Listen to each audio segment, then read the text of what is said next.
Hoops NM Basketball Center is coming soon. 10 full courts broken into 2 wings for ultimate basketball and volleyball play. Locker rooms, a lounge area, a pro shop, and a full snack bar will all be a part of a great experience. Convenient parking and access will make the Hoops NM Basketball Center a premier facility for league play and competitive regional tournaments. With over 9,000 square feet, Hoops NM Basketball Center will take court sports play to another level in our community. Courts are regulation high school size with wood floors and seating for approximately 350 per court. Major sponsors and supporters are being assembled now. If you're interested, contact Dan Serrano at 505-249-7994. Send him an email, hoopsnm@aol.com. That's hoopsnm@aol.com. Hoops NM Basketball Center, a premier sports facility serving our community. Duke City Sports Bar, proud supporter of Proview Sports and New Mexico Youth Athletics. Catch all the sports action from high school, college, pros, and MMA on one of our 35 HD TVs. Start your night off right with any selection from our delicious menu prepared with fresh, never frozen ingredients. Duke City Sports Bar, Albuquerque's newest sports bar. Located on Eubank and Montgomery, dial 505-433-4020. Well, I'm going to the frontier, walking to the cashier, order up a root beer and a number 1. Cover it with green stuff, 1 scoop is not enough. Find a booth is real tough, back by the Duke. Meet my family, meet my friends in the quirkiest restaurant I have ever been. All of Albuquerque's favorite spot, it's the Frontier Restaurant. The Frontier Restaurant is a proud supporter of Proview Sports Network. Car Crafters, proud supporter of Proview Sports Network. Are you sure we're supposed to be doing this? Don't worry, I've watched him do it 1,000 times. Come on, what's the worst that can happen? No! Bad dog! Hi, welcome to Car Crafters. What happened? Don't worry, we'll make it like it never happened. Car Crafters, it's like it never happened.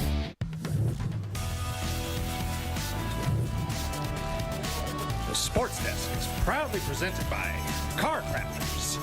It's like it never happened.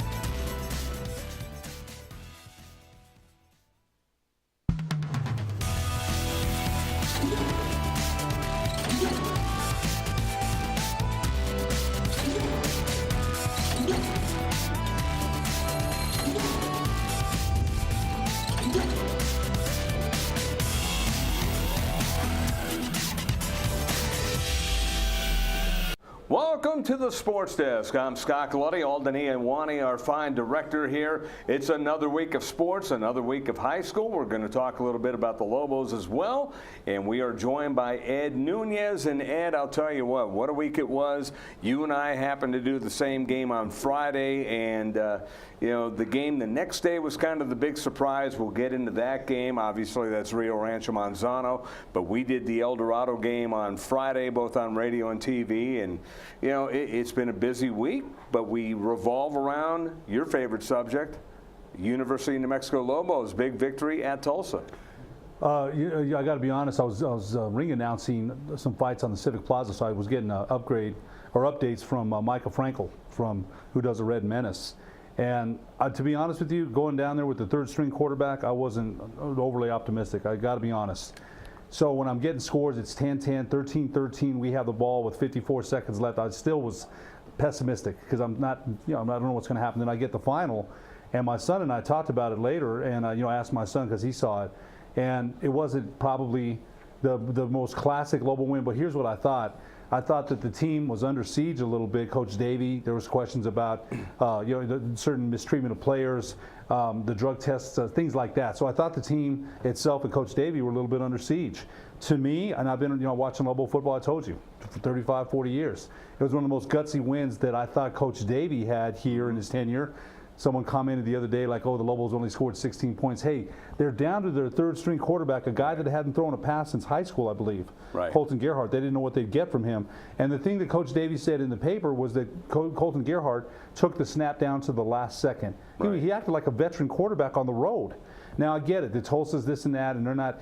It's a win. It's a win against a team, team that we've had, I say we because I'm a Lobo, that they've struggled with the spread. I thought their defense was excellent. They came up with a huge interception that got Jason Sanders in position to kick that 54-yard field goal. Now, they're not a Power 5 conference. I get it. I get all those things. It's a win where people probably didn't think it was going to happen. Right. So I'm ecstatic. In fact, my son and I are talking about going out Saturday to watch them play Air Force. I mean, now Air Force is a whole different monster. I get it, right. But still, I guess the thing that gets me is the negativity when they win. This is a win with your third-string quarterback. Right. I mean, the kid didn't. How many snaps did he get in camp? Right. 0 snaps. Right. 0. Now, it's not, like I said, it's not Alabama. It's not Clemson. They won. And so, you and I always say the path to 6 victories. We always ask about that to another bowl. I don't know, this week's, again, a tougher matchup. But I was real proud of them. I really was. I was, very happy they won that game because, to be honest with you, I didn't think they probably would. And neither did anybody else. So I was pretty happy about it. Well, they only scored 16 points, but they only gave up 13 points against a team that was averaging over 50. To me, that's amazing. But the thing is, I was there Bob Davies' first year, and the whole philosophy about the triple option was time control on the clock. They kind of got a little out of that because they got fool's gold with all the big plays, and they became a big play offense. Well, the big play, you get a touchdown, but you give the ball right back to the opponent. Now they're back to the philosophy, hey, we're going to control the clock. And look what they did. They did that to perfection the other day. Right. Tulsa hardly had the ball. The Lobos, I've been saying that for quite a while now. When the Lobos are successful, they have to sustain drives. And this year, they've done it more so than they have ever since the first year of the Cole Gauchi and the first year of the Bob Davies was there.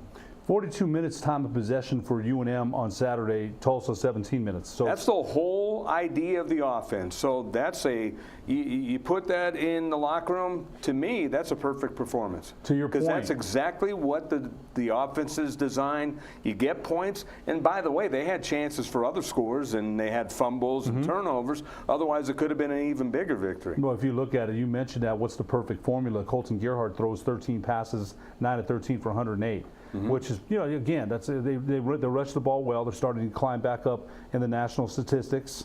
Those ends were crashing down on them and limiting that the option, and they've been defended a little bit differently. But I think they figured it out. At least that's what their bread and butter. You're not lying about that or joking about that. Right. To stop Air Force's triple option, they've played Michigan well. San Diego State tough. This is a team that again they run a different version of that triple option. A different version. So defensively, the Lobos are going to have to step up their game again. They've had success against Air Force. I believe Bob Davies 3-2 against the Falcons. Right. So I'm looking forward to that game. I really am. I mean, they got me pumped up again. Henry T had talked about it on his show on Saturday, saying that if the Lobos lost, and Henry T's been around here a long time. He knows Lobo athletics. He knows that. He said if they lost on Saturday, it could be a long time before people, you see any kind of good crowd. I think Saturday, maybe you get 20 to 23, and I know it's not 30. I understand that. But it's a start in the right direction. Had they lost, what would they have seen? 15 to 17, if they're lucky? Yeah. That's a great point. Right. So I think that, again, the game is as attendance goes, it's all about wins and losses, and even the wins isn't bringing people, and that's the biggest head scratcher. And this team deserves a lot of people in the stands. You know what? I 100% agree with you. I do. I've been a fan, I told you, 35, 40 years. I'm always going to support them, no matter what. And so we'll see Saturday. I think it was a big gut check victory. I call it that. Coach Davey knows that they have some other fish to fry down the way, and he's preparing, I'm sure, as we speak, for that triple option. But as far as victories and people not thinking they're going to win, I didn't think. I'll be honest. Tulsa came in with their air raid, and we had a very tough time stopping that for the last 2 years.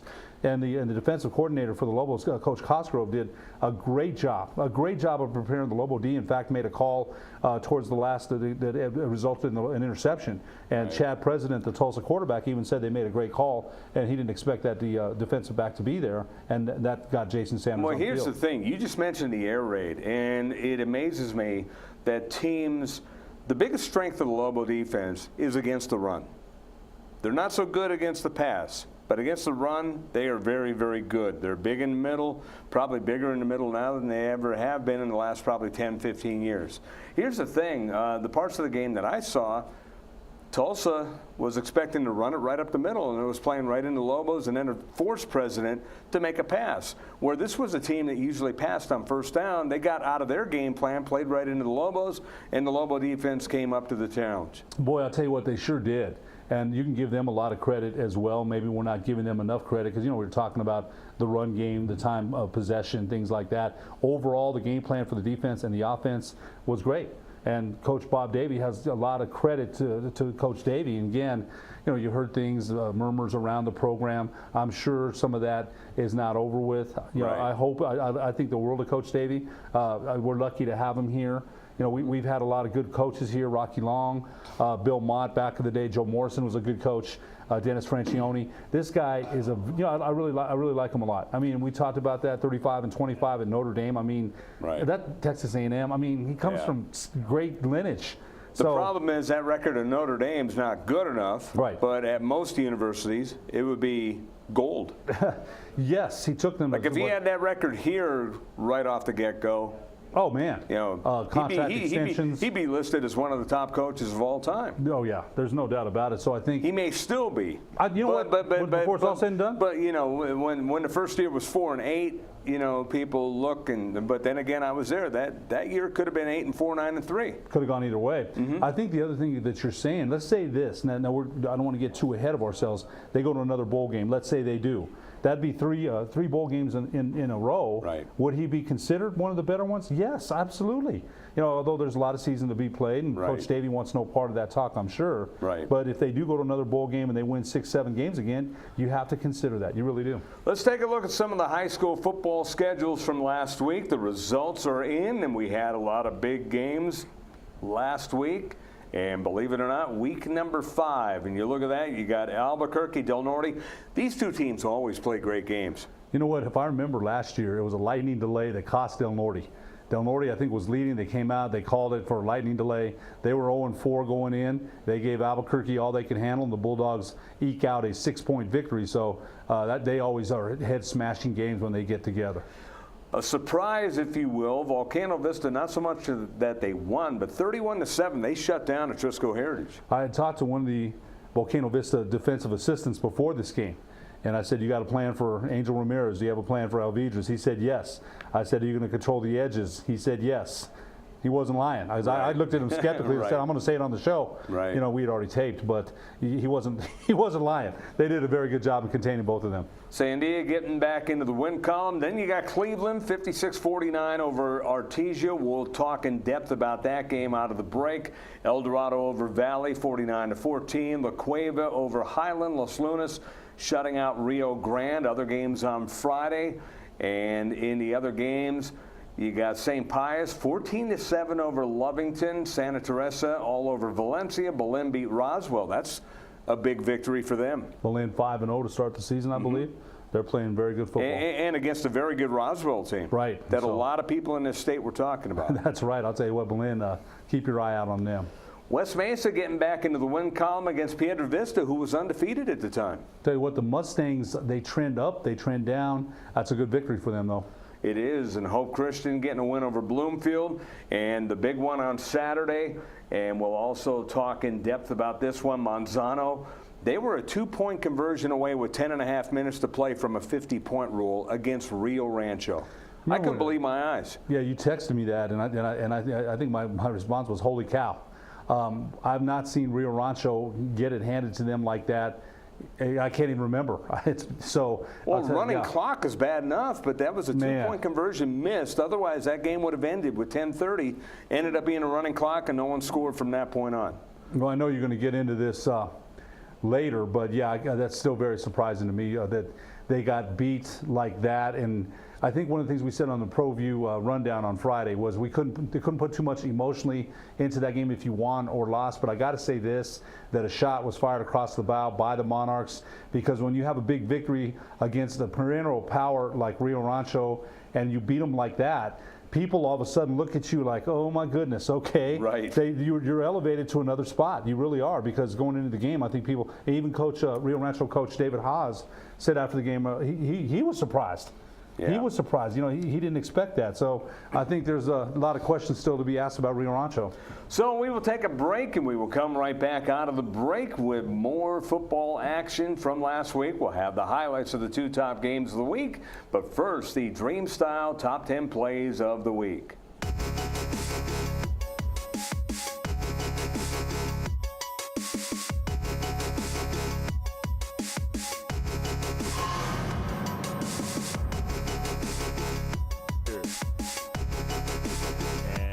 There's a long pass, and that's going to be caught and touchdown.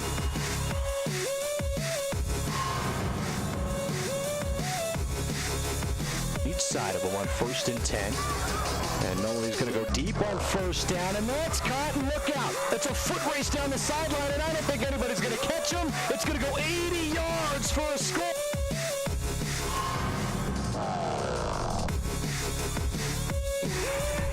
Mikey Ovitres, here's the squib kick forward, and now is it a reverse or a fake reverse? It's a fake reverse. Look out, a lot of speed down the sideline, and gone.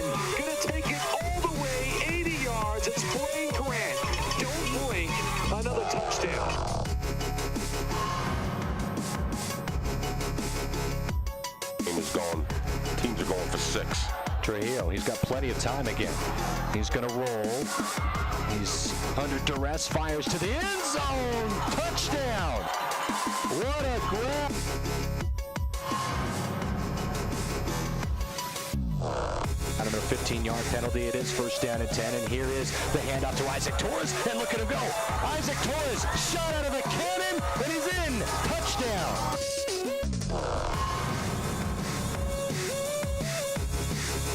That maybe that might be one of the first passes he's had a chance to catch this year. You know, if you're catching a quick slant, and that's complete. And look, a lot of extra yards out in front. Shot out of a cannon, and Fernandez is going to score again. So the end of that game set.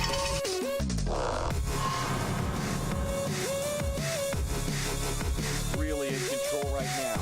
Here's Bird on the quarterback keep. Watch out. A cut to the near side. Jordan Bird is going to go all the way. Touchdown. You can't stop him today.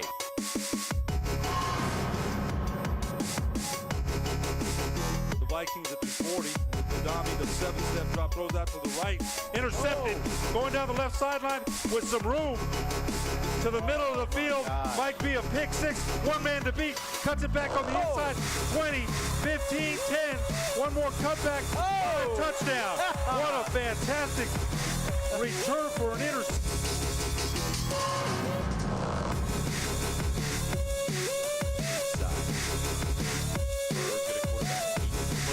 Cuts to the outside and look out. Jordan Bird off to the races. You're not going to catch him. Touchdown. What a move.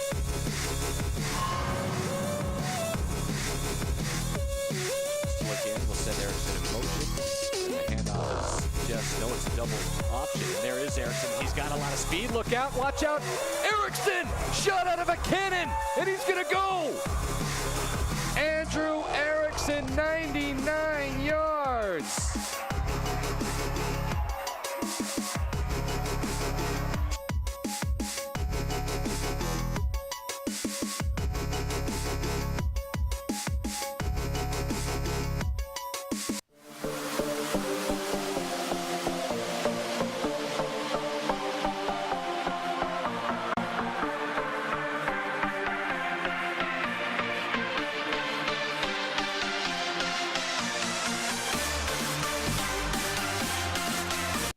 Carmody Medical provides solutions for your everyday needs.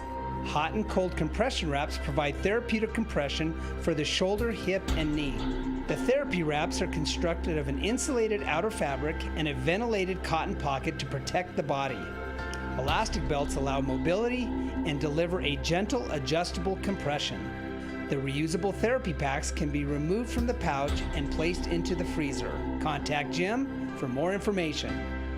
Don't sacrifice quality of flavor when you're in a hurry. Golden Pride offers ribs, fried chicken, green and red chili breakfast burritos, and Frontier Cinnabons. 4 great locations, or visit us online at goldenpride@abq.com. Golden Pride Barbecue Chicken and Ribs, proud supporter of Proview Sports Network.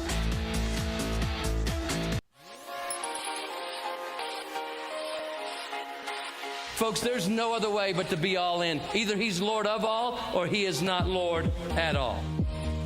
And you can experience the real and authentic, true life change that only God can provide to humanity. See, when we truly encounter Jesus and purpose to know him and follow his teachings, hashtag life change will occur.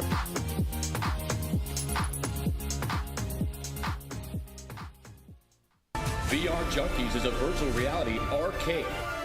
We specialize in all things VR, from the simple phone-based headsets to cutting-edge full-body motion systems. Check us out at the Coronado Mall. VR Junkies. Car Crafters, proud supporter of Proview Sports Network. Are you sure we're supposed to be doing this? Don't worry, I've watched him do it 1,000 times. Come on, what's the worst that can happen? No! Bad dog! Hi, welcome to Car Crafters. What happened? Don't worry, we'll make it like it never happened. Car Crafters, it's like it never happened. Sadie's is a proud supporter of New Mexico high school sports and athletics, and we here at Proview Networks would like to thank Sadie's for their continued support in helping us bring you all of your New Mexico high school sports coverage. Dave & Buster's is your destination for fun. Eat delicious chef-crafted food. Try sizzling favorites and new creations from our talented chefs. Drink the coolest cocktail creations. Play the hottest new games to win awesome prizes. And watch all the games in the best sports bar ever. Only at Dave & Buster's.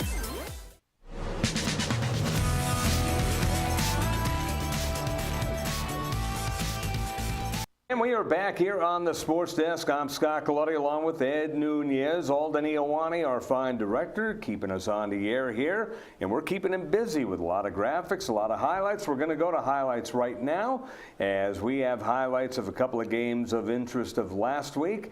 And the first one is Rio Rancho and Manzano. And this was the biggest surprise. 55-7, once again, a 2-point conversion that was missed away from being a 50-point rule. It was weird enough seeing Rio Rancho in a running clock game against them. You know, look at the stats. I think those are the telling markers for me. They usually pass the ball. You know, they don't run that well, and they didn't. But 153 passing yards. They usually Logan Barrera has been lighting it up for what, 330, 400 yards once in a while. So that tells you the effect of the Manzano defense on the Ram offense. So then you look at Manzano, they didn't have to pass, only 23 yards. Look, okay, and if you think about the other thing, Jordan Bird only 75 yards rushing, but they have so many weapons. There's one of them right there. Yeah, Ivy Sod with the run that made it 7-0.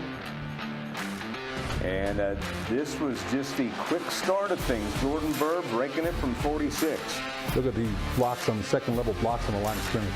Manzano front 7 or front 5 did a great job in creating holes for the Manzano offense. Now note the time. This is still the first quarter, and Jordan Bird breaks it for 25 yards. That made it 21-0 in the first quarter. Manzano. Before Rio Rancho even had a chance to catch their breath. And in the second quarter, this was a tough run by Ivy Sod. 8 yards out to make it 28-0. And then it was Andrew Erickson. Watch this. This is on an option, not a pass. 99 yards, man. And, it should be 100, right? But his line of scrimmage was the 1. Yeah, the line of scrimmage. Technically, he ran that from about 103 if you look at where he got the ball. But, yeah, it's officially a 99-yard run. Then Logan Barrera would get Rio Rancho on the board to make a 35-7. Too little, too late. 6-yard pass to Jalen Morgan. Again, I'm just stunned that Rio Rancho, I've never seen him get beat like that. And there's Bird for another 1-yard touchdown run. That made it 42-7, and then Bird would score again. This would make it 55-7. This 3-yard run, the point after, would fail on the 2-point conversion. Otherwise, you see the clock, the game would have ended with 10:30 to play against Rio Rancho, a team that's used to doing that against opponents. That's why David Haas, again, in the paper was, I think, stunned after the game. But I'm going to say this about the Manzano offense and the defense. What an effort they put in to hold Rio Rancho, a high-scoring offense, to 7 points. But you have Jordan Bird, Xavier Ivy-Sod, Andrew Erickson, Alejandro Vallejos. I told you he's a little scat back that doesn't even get any touches. Right.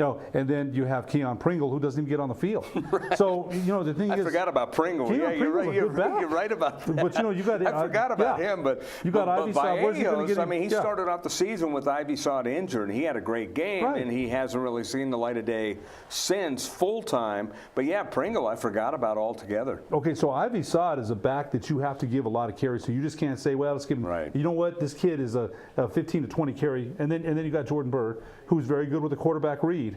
So you know what? This is they just showed it. They stunned me. They did. I never thought Rio Rancho would get beat like that. So the Monarchs, again, shot across the bow. They fired a big one. They really did. Speaking about firing a big shot, the next game we're going to show you, it might take a little while. We have a lot of highlights from this game. That's Cleveland-Artesia. You talk about a shootout. This was probably the game of the year. There's no doubt about it. And you and I talked. Look, Artesia dropping to 1-3, which is not Bulldog-esque at all. But I think one of the things you and I had said was last year Cleveland went into Artesia, and Artesia was looking forward to coming back here to Lightning Bolt Stadium. I just noticed something. Artesia's record is not that. They are 4-1. Okay. No. I'm sorry. They're 3-2 now. Okay.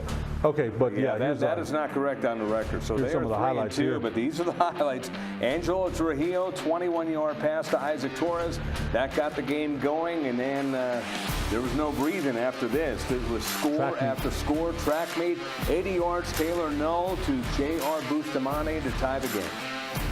Just back and forth. Roger Holian and I were doing that game at Wilson like you were, and Roger had it up on his phone. So during commercials, we were trying to catch up with as much action as we could.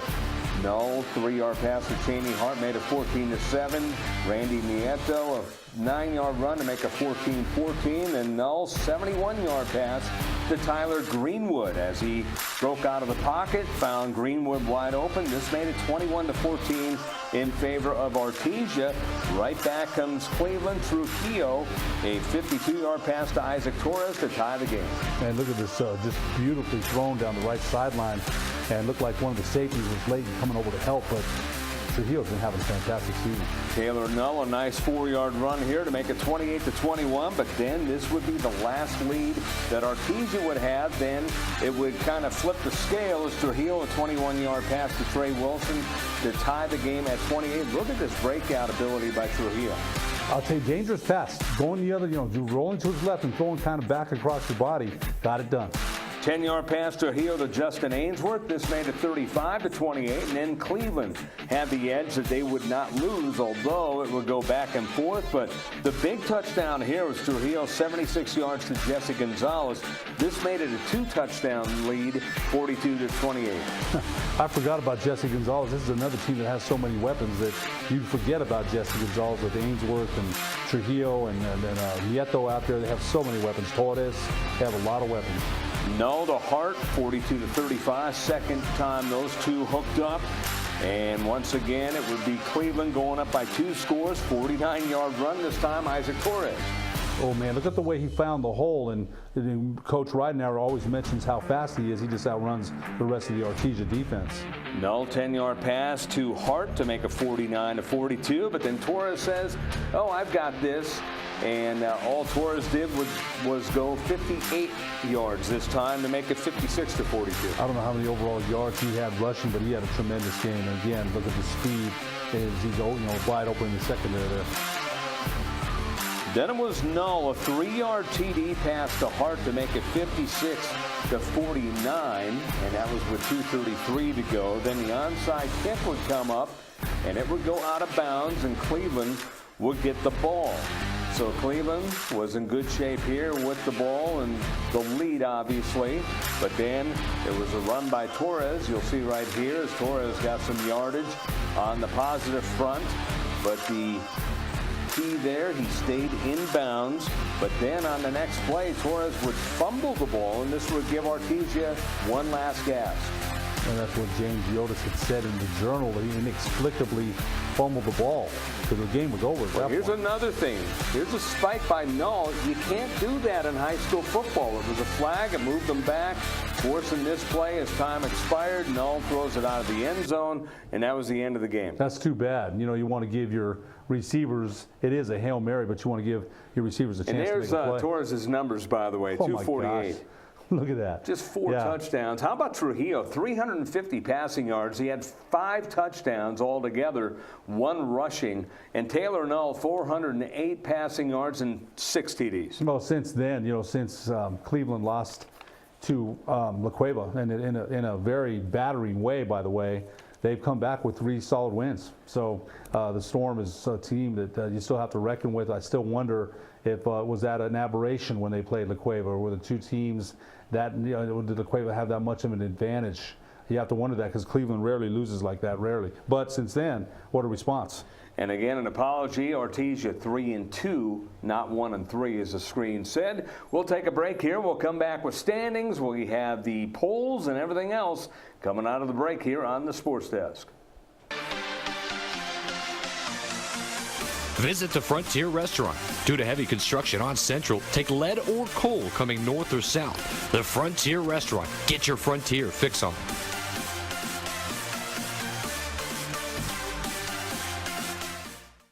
When I train for American Ninja Warrior, I schedule regular workouts to stay in shape. To keep my car in Ninja Tough shape, I head to a Napa Auto Care Center for regular maintenance and genuine Napa Auto parts. Like brakes and batteries.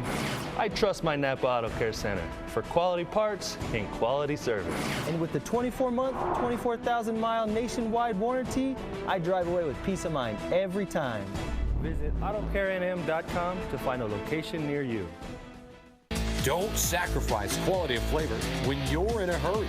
Golden Pride offers ribs, fried chicken, green and red chili breakfast burritos, and Frontier Cinnabons. 4 great locations, or visit us online at goldenpride@abq.com. Golden Pride Barbecue Chicken and Ribs, proud supporter of Proview Sports Network. Well, I'm going to the frontier, walking to the cashier, order up a root beer and a #1. Cover it with green stuff, 1 scoop is not enough. Find a booth is real tough, back by the Duke. Meet my family, meet my friends in the quirkiest restaurant I have ever been. All of Albuquerque's favorite spot, it's the Frontier Restaurant. The Frontier Restaurant is a proud supporter of Proview Sports Network. Dave & Buster's is your destination for fun. Eat delicious chef-crafted food. Try sizzling favorites and new creations from our talented chefs. Drink the coolest cocktail creations. Play the hottest new games to win awesome prizes. And watch all the games in the best sports bar ever. Only at Dave & Buster's. Looking for some exhilarating fun? It's at All Out Zone. All Out Zone showcases Nerf dart tag games from team elimination battles to human versus zombies, pitting 2 teams against each other in fun, organized chaos with trained referees, music, and a full arsenal of Nerf blasters. You need team parties, birthday parties. We can customize the party to fit your needs. Visit us at the Coronado Mall. Give us a call, 505-444-6964. All Out Zone. Hey everyone, Adam Deal here with Proview Networks. Extreme Clean is a proud sponsor and supporter of Proview Networks and all high school sports athletics. Owner Mike McLean and Extreme Clean specialize in carpet cleaning for apartment, realty, business, and residential clients. With over 20 years experience, attention to detail and quality customer service matters. For more information, give them a call, 505-221-6444. Hoops NM Basketball Center is coming soon. 10 full courts broken into 2 wings for ultimate basketball and volleyball play. Locker rooms, a lounge area, a pro shop, and a full snack bar will all be a part of a great experience. Convenient parking and access will make the Hoops NM Basketball Center a premier facility for league play and competitive regional tournaments. With over 9,000 square feet, Hoops NM Basketball Center will take court sports play to another level in our community. Courts are regulation high school size with wood floors and seating for approximately 350 per court. Major sponsors and supporters are being assembled now. If you're interested, contact Dan Serrano at 505-249-7994. Send him an email, hoopsnm@aol.com. That's hoopsnm@aol.com. Hoops NM Basketball Center, a premier sports facility serving our community. Duke City Sports Bar, proud supporter of Proview Sports and New Mexico Youth Athletics. Catch all the sports action from high school, college, pros, and MMA on one of our 35 HD TVs. Start your night off right with any selection from our delicious menu prepared with fresh, never frozen ingredients. Duke City Sports Bar, Albuquerque's newest sports bar. Located on Eubank and Montgomery, dial 505-433-4020. Well, I'm going to the frontier, walking to the cashier, order up a root beer and a number 1. Cover it with green stuff, 1 scoop is not enough. Find a booth is real tough, back by the Duke. Meet my family, meet my friends in the quirkiest restaurant I have ever been. All of Albuquerque's favorite spot, it's the Frontier Restaurant. The Frontier Restaurant is a proud supporter of Proview Sports Network.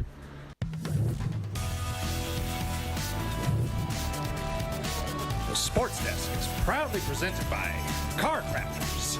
It's like it never happened. Car Crafters, proud supporter of Proview Sports Network. Are you sure we're supposed to be doing this? Don't worry, I've watched him do it 1,000 times. Come on, what's the worst that can happen? No! Bad dog! Hi, welcome to Car Crafters. What happened? Don't worry, we'll make it like it never happened. Car Crafters, it's like it never happened.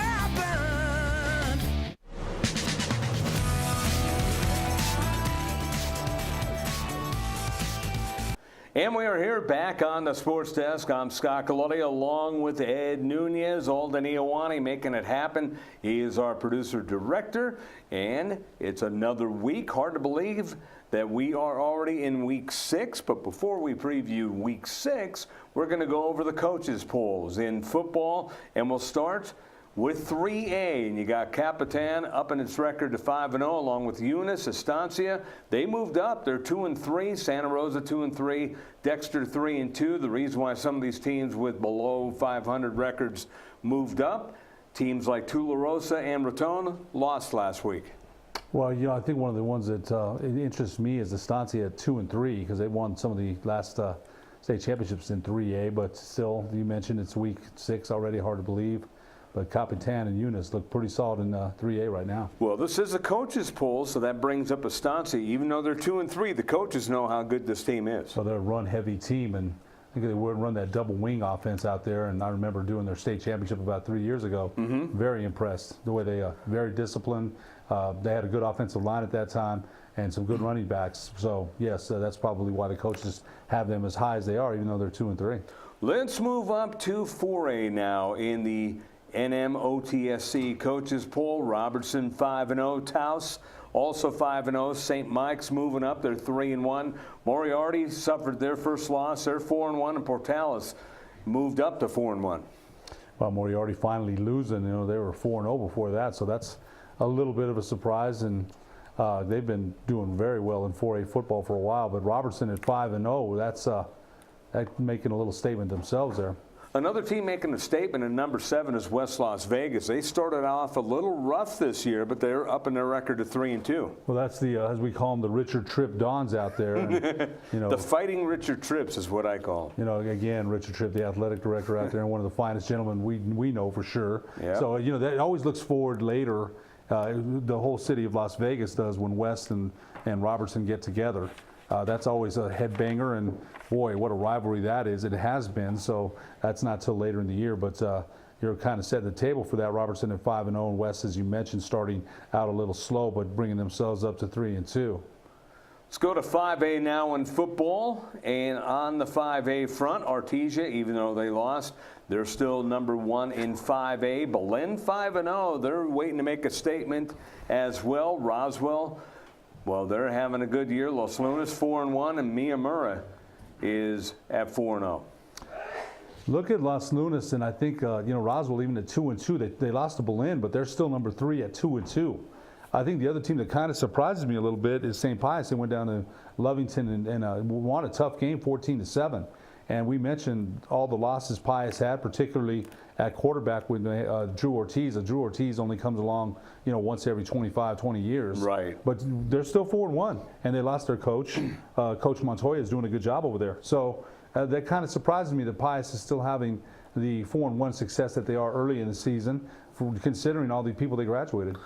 And the thing is, Pius has been doing it defensively, too. That's what's impressive. The game I saw them play a couple of weeks ago, their defense is really good. Yeah, you know what? They graduated, again, a lot of seniors from last year, but they're still very formidable. Which makes it surprising and shocking and impressive what they've done. Well, I think with Coach Dave Montoya, who took over for the retired San Juan Mendoza, he used to coach under, or played under San Juan Mendoza. So we have to give him a lot of credit for keeping the ship more than afloat after all the people that they graduated coming off a state championship season. Moving up to 6A now, and this is where the biggest change is. Rio Rancho no longer at the top. It's Manzano, followed by La Cueva. Obviously, those two teams will play each other in District 2. Cleveland is number 3 now. Las Cruces 4. Rio Rancho falling to number 5. Man, I still can't believe that Rio Rancho got their hats handed the way they did. But one thing about them, they'll recover, they'll respond, just like Cleveland did a couple weeks ago. They'll respond. So I think that El Dorado, I think with that team, you know, you and I did that game on Friday. That team intrigues me. They have a good quarterback in Smith, some good Colin Bars, Resma Troy, Troy Duran. They've got some very good players. Now, my question now, Smith, the quarterback, very good at the quarterback read. If they play a team that can control the edge, they might have a little trouble. Now, they lost to Las Cruces. You mentioned that to me earlier. But you know what? I like this team. They're big up front. Their defense is, I think, is formidable, but they're going to be tested. They play Cibola Friday night, and we talked to Coach Charlie Dotson last Friday, and he was just hoping to get through the Valley game and then the Cibola game injury-free. They've got a game against Clovis, not this Saturday, but next Saturday, that they're kind of looking forward to, but you got to take them one at a time. Yeah, and the thing about Charlie Dotson's team is they're going to score points. It's going to be hard for opponents to stop them. What Charlie has said from the get-go this season, he's worried about his defense. And if his defense comes up with a stop, he likes his team's chances. I'll tell you what, offensively, their quarterback I think is as good as just about anybody, you know, maybe except for Angelo Trujillo and Jordan Bird. You know, Jordan Bird really is more of a running back playing quarterback. But, you know, the slant pattern, they have big receivers. Colin Bars he's 6'1". So you throw these slant patterns to him, and it's very hard to stop him. There's not a lot of cornerbacks that have his size, and then he shields you off and blocks you out. Right. You know, I like their team a lot, but I think you're right. The defense is where that is going to be the question. Can they compete with the big boys in that district? That's the question. I said that last Friday after the broadcast. We'll see in the next couple of weeks. Let's roll through the standings now. We'll start with District 1 in 4A. You got Thoreau still at 4-1 along with Shiprock. Yeah, you know, that's early in that district, but already the, you know, Thoreau and Shiprock both at the top of that district. Let's go to District 2 now, and in District 2 we have Robertson along with Taos at 5-0, West Las Vegas 3-2, but this district already started, so you got Robertson, Taos, and West Las Vegas all 1-0 in district. We'll look at Taos and Robertson, both undefeated, so you might have a real good showdown between the Tigers and the Cardinals there with Taos and Robertson. District 3 and 4A looks as follows, as in the top spot in District 3 you got Hot Springs, and then Socorro and pretty much everyone else. Yeah, that's right. You know, Hot Springs off to a good hot start, so to speak, and then Socorro and the rest of the crew bringing it up. District 4 and 4A, and it looks as follows. Moriarty 4-1, Portales 4-1. You got Ruidoso and Hope Christian at 3-2. Moriarty and Portales had some good games last year, so I'm looking forward to that. The rest of the district is formidable, but I still say the Pintos and the Rams are the class of that district, no question. Let's go to 5A now in District 1, and 5A, of course, has 5 districts. Miyamura is the top runner right now, followed by Kirtland Central, who is 3-1. The Patriots have to be playing some good football to be 4-0. And we haven't started district play yet, but that's a team that kind of surprises me a little bit, and we'll have to see as the season progresses where they end up. Well, they did this the last couple of years, too, where they had a good non-district schedule, a lot of wins, and then a little tougher in district play. Right, and I remember that last year. I think they started out 3-0, 4-0, and then when district play started, it wasn't, it wasn't. I believe it was 4-0 last year, and then they started to struggle. Right, right. Let's go to District 2 now in 5A, and you got Los Alamos at 3-2, a couple of teams at 2-3, Espanola Valley and Capital. Academy 1-4, they've been struggling. They have been. I saw some highlights of the game they played last Saturday, and they lost that. So we'll see what happens with that district. Los Alamos right now at the top, at Espanola Valley is knocking on the door, as is Capital.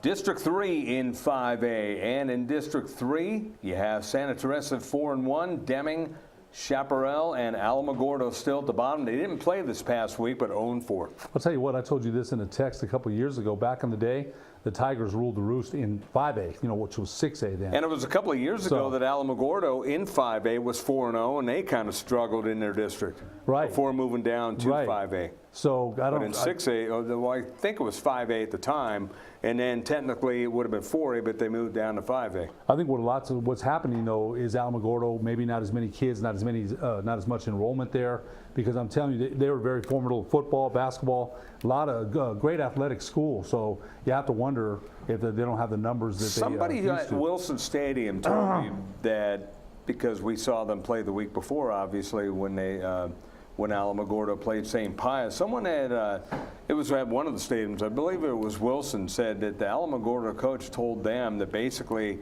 hey, we're doing what we can, but technically we're a JV team playing varsity.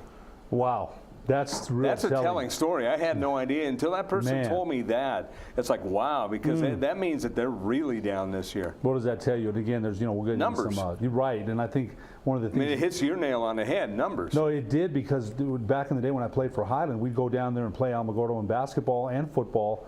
And believe me when I tell you that Highland and Alamogordo used to have some very competitive matchups, and they were good. So they must, the numbers in enrollment, they have to be down there if they're saying they're playing with the JV squad down there. 5A4 district now, and Artesia is 3-2, Roswell at 2-2, Lovington 2-3 along with Goddard. This is going to be a fun district. Lovington's not too far away there, and Roswell, they lost last week to Belen. That was a big win for Belen. But Artesia and Roswell, I think that was against Roswell Goddard. I know there's some bad blood last year about a snap that was fumbled. I think that was Roswell Goddard. But still, Artesia and Roswell are definitely going to have a head-knocking matchup before the season's over. The district with the defending champs, and by the way, a Metro team, and that is District 5 and 5A, and that's St. Pius at 4-1. You also got close area teams in Belen and Los Lunas leading the way. Belen 5-0. Los Lunas along with St. Pius 4-1. We thought Valencia and Grants would struggle. They have. We didn't think Pius would be as competitive or playing as well as they are. Los Lunas lost Omari Samuels, and look where they still are. I got to say this though, right now, I think there's a separation between Belen and Los Lunas as well as St. Pius. I think, Belen's obviously the best team in that district. That's a huge win against Roswell. That doesn't mean they go in there and pulverize Los Lunas. Sometimes you can't count on competitive scores like that to tell the story. The thing about Berlin, though, Ed, is a couple of years ago I had a chance to do a few of their games, and they were a team, much like St. Pius was the first year that I did some of their games when they were playing over at University Stadium, which is now Dreamstyle Stadium. They had Drew Ortiz, who was a freshman or a sophomore at the time. They were struggling. They weren't very good. Then their team just grew together, and that's the building blocks that Berlin had a couple of years ago. You could see that this was a team that was going to be good. 5-0 good, I don't know, but they're playing extremely well. They sure are. It's not like they're just getting by. They're blowing people away. And no less Roswell. Yeah. Blowing them away. And I think, again, that has everybody's eyebrows kind of raised when they have to. And then Berlin, when they play in Berlin, what kind of home field advantage is that? The whole town comes out for that one. Let's go to District 1 in 6A, and it's Rio Rancho along with Cleveland and Volcano Vista 4-1. And you got Cibola at 0-5. We've got Cibola and El Dorado on Friday, and Coach Rod Williams is a very proud coach, so we'll have to see. But, you know, I think the one thing I want to say before we go to break, how does Rio Rancho respond? How do they respond? What's the response after losing like that? They haven't lost like that in many years, so what's the response to the next game? We'll take a quick break and move forward here on the Sports Desk.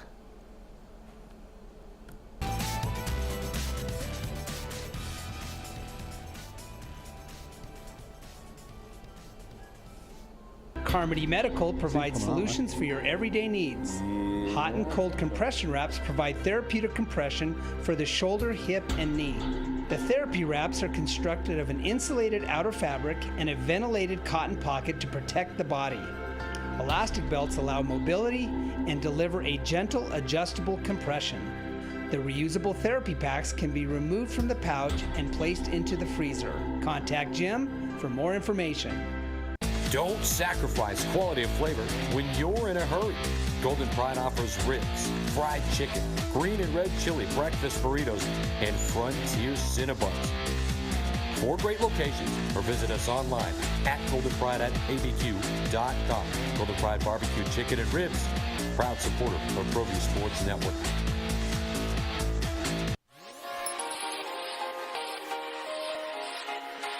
Folks, there's no other way but to be all in. Either he's Lord of all or he is not Lord at all. And you can experience the real and authentic, true life change that only God can provide to humanity. See, when we truly encounter Jesus and purpose to know him and follow his teachings, hashtag life change will occur.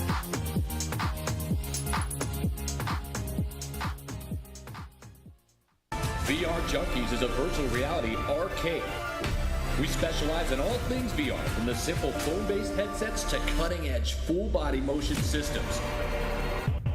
Check us out at the Coronado Mall. VR Junkies. Car Crafters, proud supporter of Proview Sports Network. Are you sure we're supposed to be doing this? Don't worry, I've watched him do it 1,000 times. Come on, what's the worst that can happen? No! Bad dog! Hi, welcome to Car Crafters. What happened? Don't worry, we'll make it like it never happened. Car Crafters, it's like it never happened.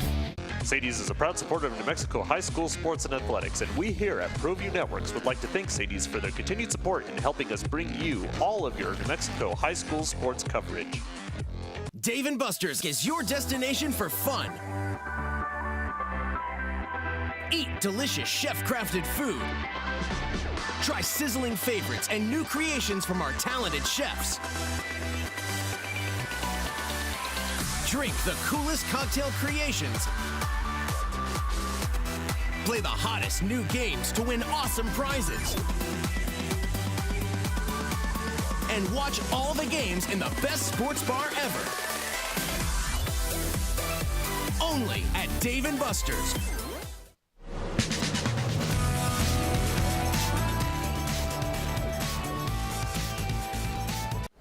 And we are back here on the Sports Desk. Scott Coletti along with Ed Nunez, joined by Steve Davis. And Steve, we saved District 2 for you on the standings front because this is going to be a fun district. The top 2 teams now in 6A are in District 2, Manzano and La Cueva.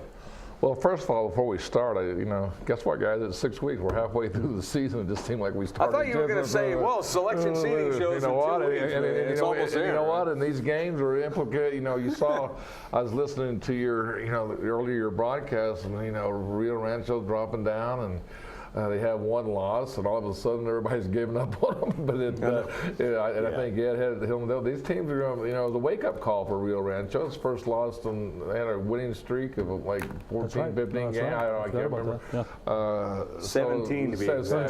17 games. Winning streak that was broken by Manzano. Manzano's played, Rio Rancho 3 times in the last 12 months, and that was my big concern. Could they get over the hurdle? Well, I guess they made a statement, and made a big statement that I think surprised the whole state of New Mexico. Yeah, it really did. So you see the standings there. We'll move to District 3, and this one's going to be a horse race as well. Look at 2 teams that are 1-4, but that one is in district. Oñate and Mayfield winning their first district game. Hobbs 1-0 in district. Las Cruces yet to play.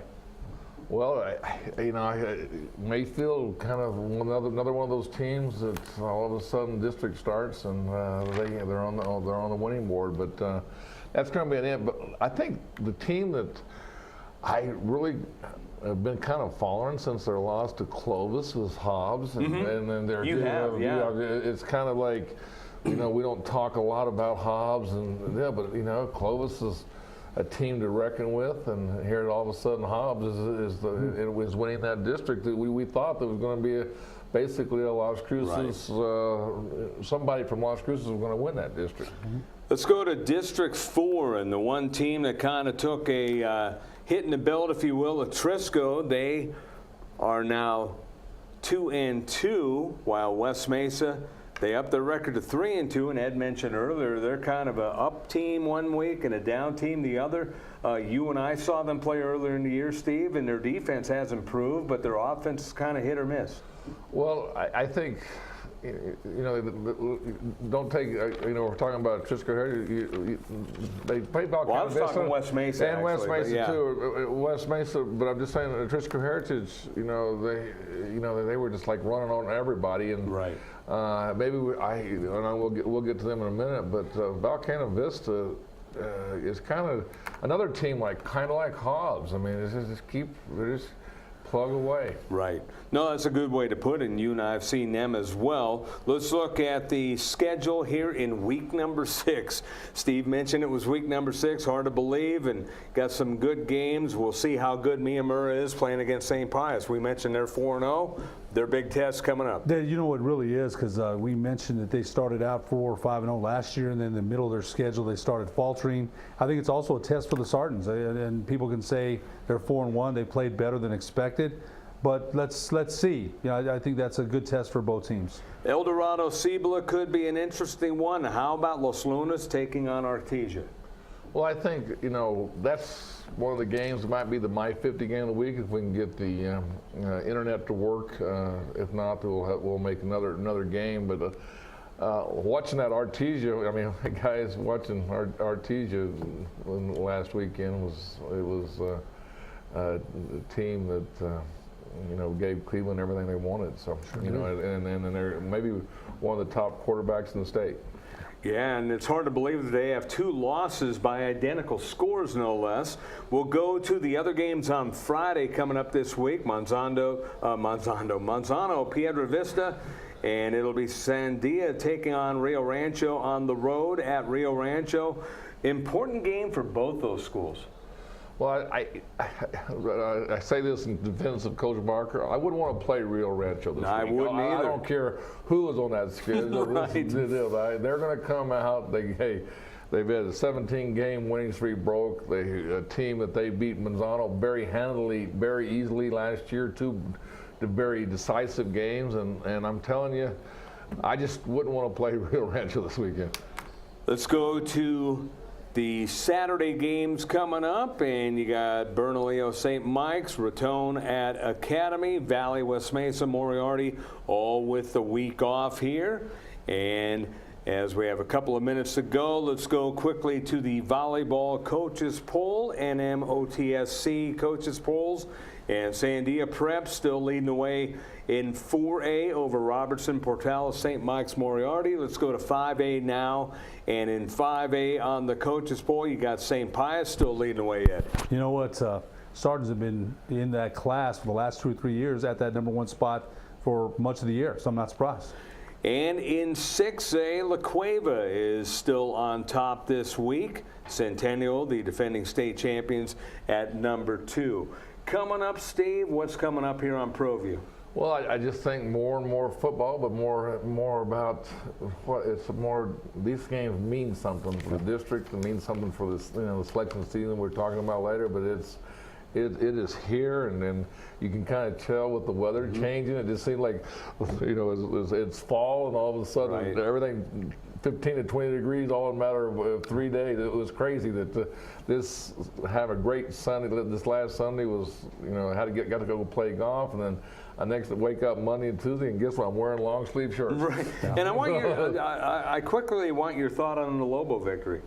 Well, I tell you, Bob Davies and it was just it's awesome anytime Lobo football wins, but to go on the road, no less, on the in the game road, that you're underdogs. And hear me out. If he would have lost that game, everybody had been talking about Lobo basketball. He won that game. They got Air Force. Air Force played San Diego State really well. If they can get through this game this week and pull this victory off, well then maybe we'll be talking about another bowl this year.